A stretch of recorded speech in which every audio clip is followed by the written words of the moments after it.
Mic check. Hello. How are you? Good?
So how do you want to do this? Because we're swapping it, right? Yeah. So Cap Carter's speaking first. It's S1's going first. Oh, they just briefed us that she was going last. No. She's going. Who did Beal just brief that? He said that's what came from down here. No, that she's going first.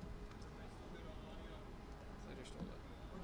This is what initially was briefed, and then someone said the whole thing got flipped. I just told Beal that it's back to original. Okay, all right. I'll make sure then they're tracking that. Yeah. Okay. So back to the original plan? Yeah, S1 first. Okay. Yeah.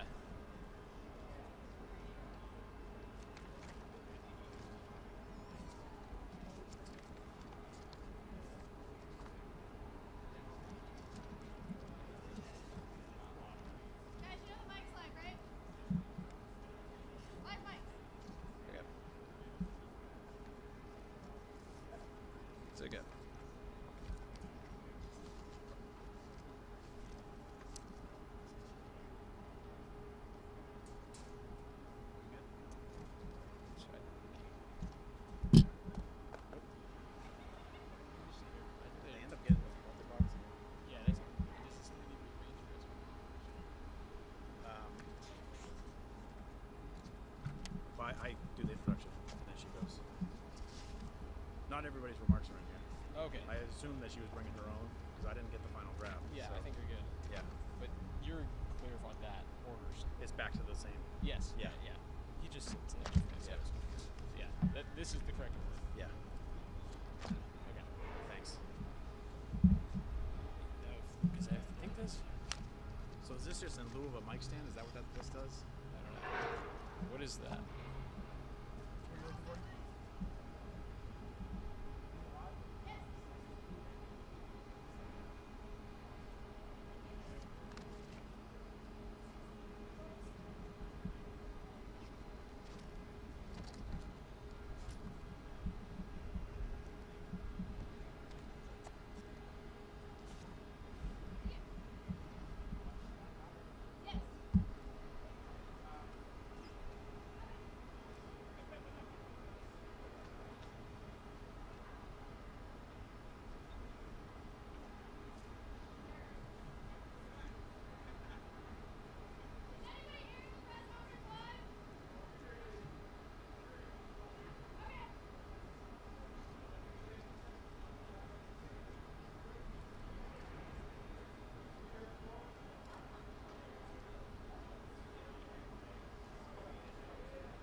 you, sir. Sure.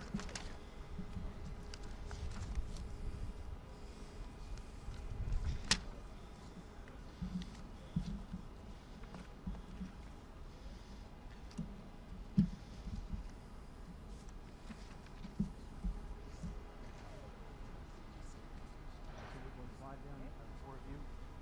right, Commander.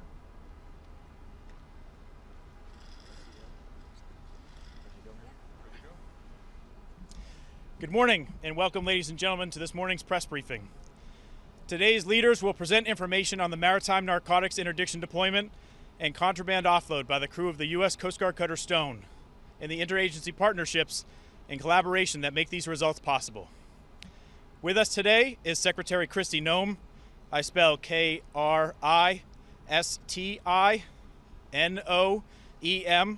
Department of Homeland Security. Admiral Kevin Lunday. I spell Kevinlunday, Acting Commandant of the U.S. Coast Guard. Rear Admiral Joshua Lasky. I spell Joshualasky, Deputy Director of Joint Interagency Task Force South. And Captain Jonathan Carter. I spell JONATHANCARTER, Commanding Officer of U.S. Coast Guard cutter Stone. We will begin with brief statements from each of these leaders, and then we open the floor to your questions. Following the speaker's remarks, we will have an opportunity for about 10 minutes during which you and the media may ask one question and one follow-up to allow for an opportunity for each of the outlets to have a chance to ask a question. At the conclusion of the press briefing, our public affairs staff will also be available to assist with any follow-on inquiries or further needs that you may have. For those unable to join us today, we will publish a press release with imagery and information about the Stone's interdiction operations later today. I request that any of the questions that are asked are focused on the Coast Guard's operations in this interdiction. I know that we have several senior leaders up here and there may be other questions that you have, and we are happy to refer those to the appropriate authority at a different time, but we're focused on Stone's offload today. Thank you. It is now my pleasure to introduce Secretary Noem. Well, good morning, and thank you all for being here. In the first 100 days of President Trump's administration, he's already delivered on his campaign promises of making America safe again and helping the American people to be more secure as well. And today we're here to recognize and to witness another milestone in his mission to protect our borders, to protect our communities, and to stop the flow of illicit drugs and trafficking into the United States of America. Today is a historic day. Here at Port Everglades, over 22.5 tons or 45,000 pounds of cocaine and 50 pounds of marijuana are valued at over $500 million are going to be offloaded and taken out of circulation. This is an unprecedented seizure of illicit drugs that is the result of 14 different interdictions of drug smuggling vessels off the coasts of Mexico, Central and South America by the crews of the U.S. Coast Guard cutter Stone and Coast Guard cutter Mohawk. They've done incredible work here with their crews to remove these drugs out of the system so they can be destroyed. These efforts were coordinated with the Helicopter Tactical Squadron air crews that you see with us today as well, Tactical Team Pacific law enforcement detachments that were involved, and partner agencies that are operating in the Eastern Pacific Ocean. The brave men and women of the Coast Guard do work every single day, 24/7, and they do it with excellence. Their dedication, their resilience, and their patriotism is something that we all can admire and does not go unnoticed. Their core mission is simple, but it's incredibly crucial. It's to secure our territorial waters and to safeguard our nation from those who seek to do us harm. Their mission directly aligns with President Trump's vision to make America safe and strong again. And thanks to the Coast Guard's relentless maritime security and their interdiction efforts, $517 million worth of illegal drugs will never reach American communities here by what you see today as a result of these weeks of work. That means that fewer families are going to be torn apart by addiction, that fewer lives are going to be lost to overdoses, that communities will be safer, and fewer resources will be at the hands of dangerous, violent cartels that seek to do all of us harm. This action is a testimony to President Trump's commitment to delivering for the American people, and he has unwavering dedication to our military strength, to our border security. Our law enforcement are producing incredible results, and his leadership is making America safe again. I want to thank all of the leadership teams I have behind me, but also those that are here today that have taken part in these interdiction efforts. They've done incredible work, and the Coast Guard has partnered with many other agencies that you see represented here today to do this work, and it's that kind of cooperation which helps our country be successful in going after these dangerous criminals. In just the last month, decisive action was taken to secure the extradition of 29 different Mexican drug cartel bosses to face justice in the United States. Today's massive drug seizure is further proof of that work. We are cleaning up our communities from drugs like fentanyl and cocaine and marijuana, the dangerous substances that fuel addiction, crime, and destroy lives. We're protecting American people, and we're also making sure that their cartels are not profiting from the trafficking of these drugs and preventing violence in our communities. Under President Trump's leadership, we are dedicated to also making sure we're addressing the needs of the Coast Guard, making sure that they have the resources that they need, the equipment, the support, and the training, and the infrastructure to come into the next century protecting and defending our country. They are the premier law enforcement maritime agency in the world, and our support and what we provide for them to do that with is incredibly important. That means that we are going to maintain our vast maritime domain, and that we're going to ensure that we continue to lead the way. Thank you to all of those in the Coast Guard, the other agencies partnering with us today, for your work in preventing drug smuggling and all that you've done to bring these drugs offline so that they can be taken out of our communities and to stop hostile activities before they get to our shores. May God bless each and every one of you, and may God continue to bless the great United States of America. Thank you.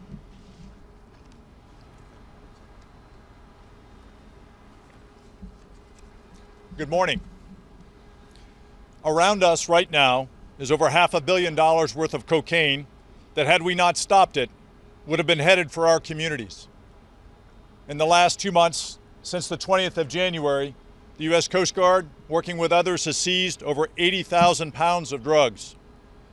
Now, while this cutter and crew were headed home after a long patrol to their families, the rest of the Coast Guard remains deployed, conducting operations and on mission. America's Coast Guard controls, secures, and defends our U.S. border and maritime approaches. We're part of the Department of Homeland Security team that protects our nation, and at the same time, at all times, we're a military service and part of the joint force that defends it. We start at the southern border of the United States, where the President has declared a national emergency, and extend our operations to the entire U.S. border and approaches, including far at sea, to interdict those threats before they reach our shores. On the water and in the air, the Coast Guard serves alongside our teammates from the Department of Homeland Security, Department of Justice, Department of Defense, and our international partners to fight the foreign terrorist organizations, including these cartels, that try to bring fentanyl and cocaine into the U.S. Under the President's orders and our Secretary's direction, we are ensuring 100% operational control of the border. Our message to these cartels is this: we own the sea, not you. We will find you out there, and we will take you down before you reach our border. That's what the Cutter Stone has done and their crew, and we are proud of their accomplishments and proud to serve with them. Thank you, and Semper Paratus.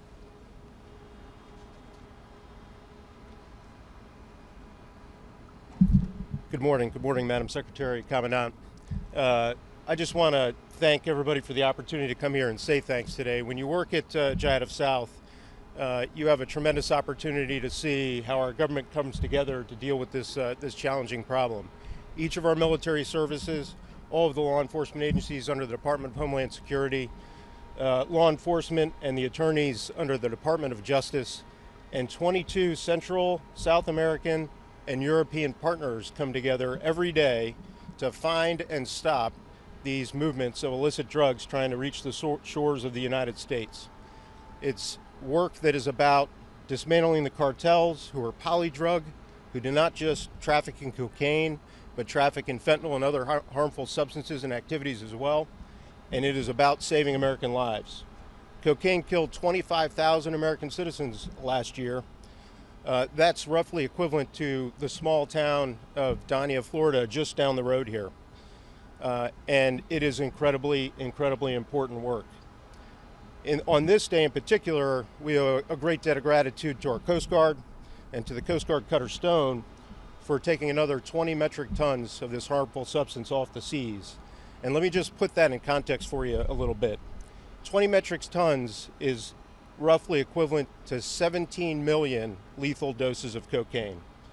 So thank you, Madam Secretary, thank you, Commandant, and thank you, Skipper. And with that, let me hand it over to the man of the hour, Captain Carter. I'm clearly not the man of the hour, Admiral. In fact, of everybody up here, I'm the least important person, but I think I have the most important message, which is to share with you stories about this incredible cutter and, more importantly, her incredible crew. Stone's crew, some of whom you will meet later this morning and are standing in the audience, is comprised of Stone's organic sailors, members from the Pacific Area Law Enforcement Team, pilots, air crew, and aviation maintainers from the Coast Guard's Helicopter Tactical Interdiction Squadron, and intelligence professionals and skilled operators of our unmanned aerial system.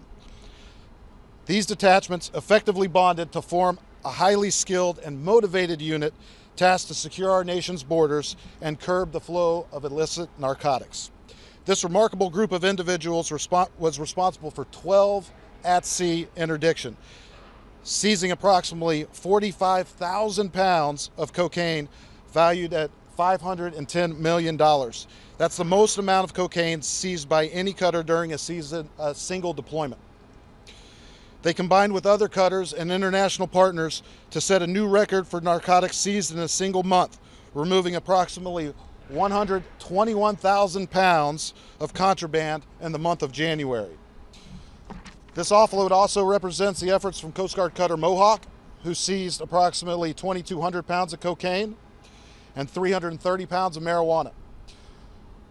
But it's what you won't see today that makes me incredibly proud to be the commanding officer of this ship and this crew. What we can't show you today are crews saying goodbye to their families on Thanksgiving. I know some crew members had Thanksgiving on Thursday, and Santa Claus came on Friday, and they reported to the cutter on Saturday. That's how long we've been away from our families. We can't show you what it's like to mentally and physically have to manage separation, and they've been separated from their loved ones for 4 months. We can't show you the dangers of flying a nighttime sortie with zero illumination on drug traffickers that are trying to flee prosecution. We can't show you what it's like to conduct high-speed boat operations at night or have to sit on a disabled drug trafficking vessel in uncomfortable sea states for 6 and 8 hour periods.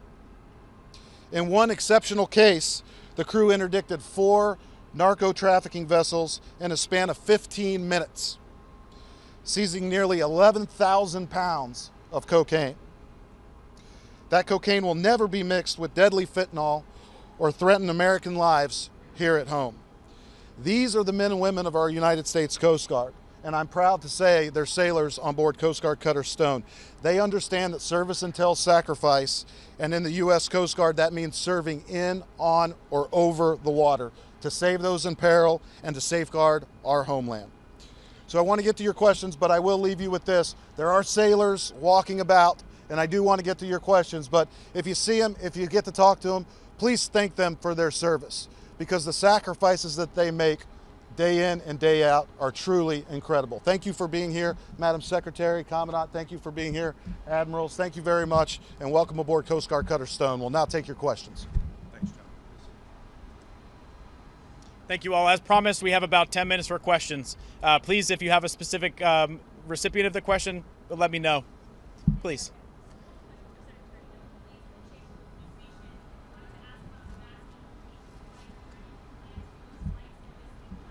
We're going to keep this press conference on topic, focusing on the Coast Guard and all of their works to what they've done to bring this drugs offline and to focus on their interdiction efforts today.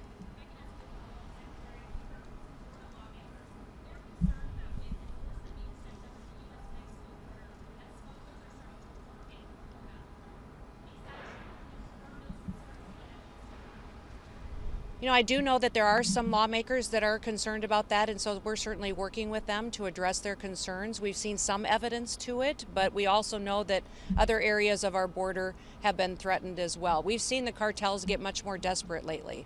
As the border has become more secure and they're not able to follow their traditional routes of trafficking drugs and humans and conducting their violent activities into the country, they've become more desperate, and we've seen more interactions. And obviously you've heard on the news and in reports and in factual information too that even violent activities against our law enforcement officers and those in the military have been escalated, sometimes up to 200% to 300% in some areas, because of what these and those who perpetuate crimes, how they're feeling today with their focus on securing our nation. Thank you very much. As a reminder, the focus is on the Stones interdiction, so please keep your questions to that. And also please announce your outlet as you ask your question. Please.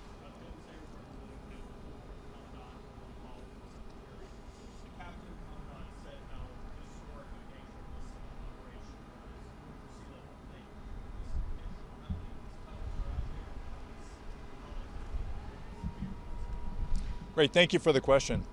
So the Stone is one of the Coast Guard cutters and aircraft that are continually deployed not only along the U.S. border, but in the maritime approaches on the high seas approaching it to interdict threats. I can't be specific about how many cutters are on patrol where, because that's certainly something the cartels would want to know.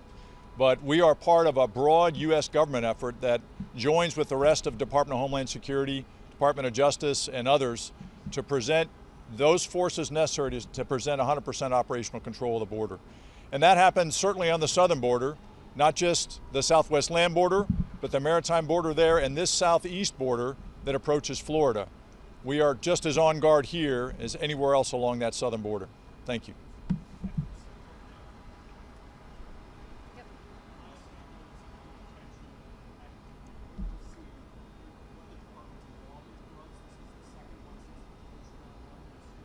Well, and again, we're going to focus today on Coast Guard cutter Stone and their work with Mohawk and the rest of the teams on what they've been able to accomplish today at bringing security to our country. Thank you, ma'am. Again, if you do have those follow-ups, please connect with our public affairs specialists after. We will connect you with the appropriate office to answer your inquiries that are unrelated to Stone's interdictions. Next question. Yes.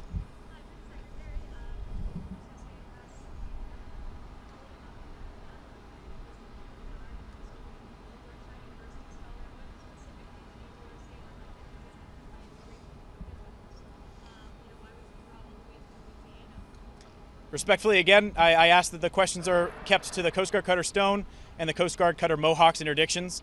There is definitely an opportunity at a later time, not the focus of this press conference, to have other questions. And we're happy to take those and refer them to the appropriate authority. Any other questions about the interdiction or our nearly $500 million drug offload today?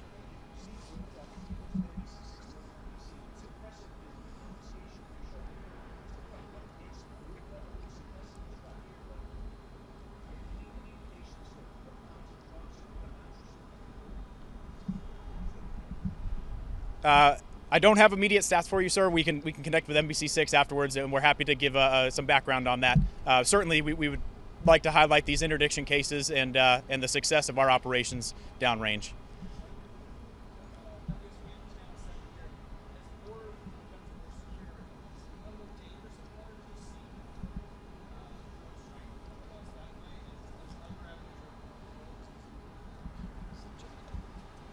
Thank you for the question. The U.S. southern border is a system, and it's interconnected, which is why a team approach across that system is so critical. So as we see greater control on illegal crossings and attempted smuggling across the U.S. southwest land border, we can expect that those cartels will try and get their drugs or move people a different way. And that's why continued presence, operational presence, and enforcement to ensure we have 100% control of the entire border at all times is so critical.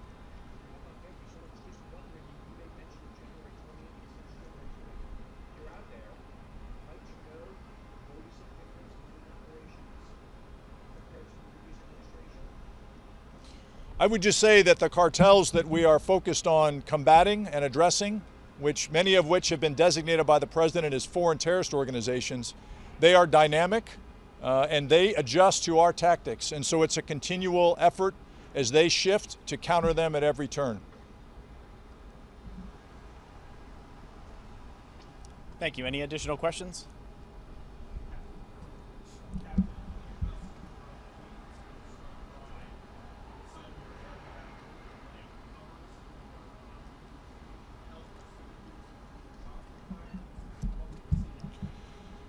Sure. Yeah. Thank you for that question. It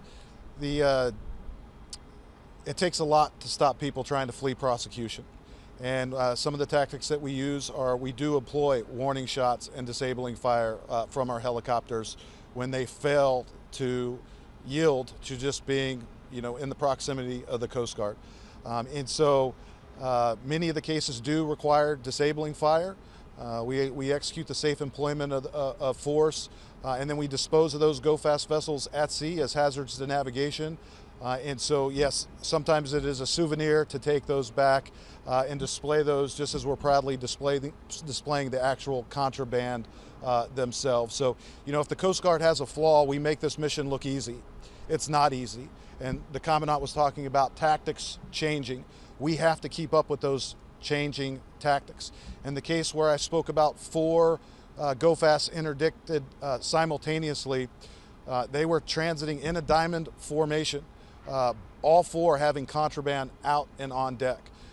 That is us changing the behavior of these drug trafficking organizations. It's due to persistent presence, and it's due to our successful tactics.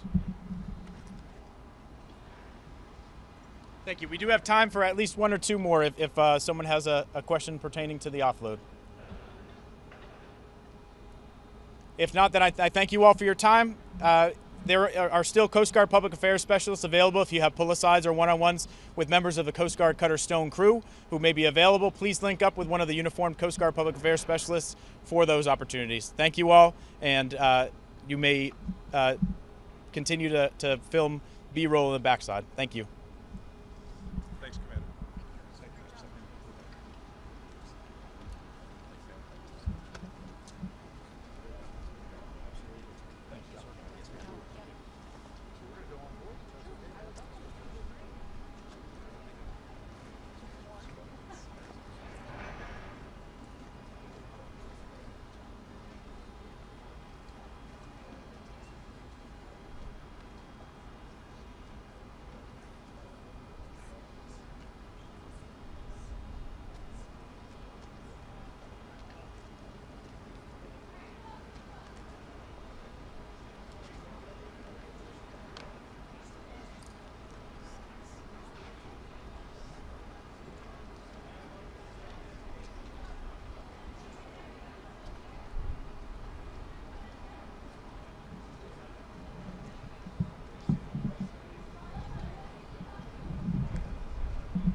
Bilmiyorum. Bakacağız.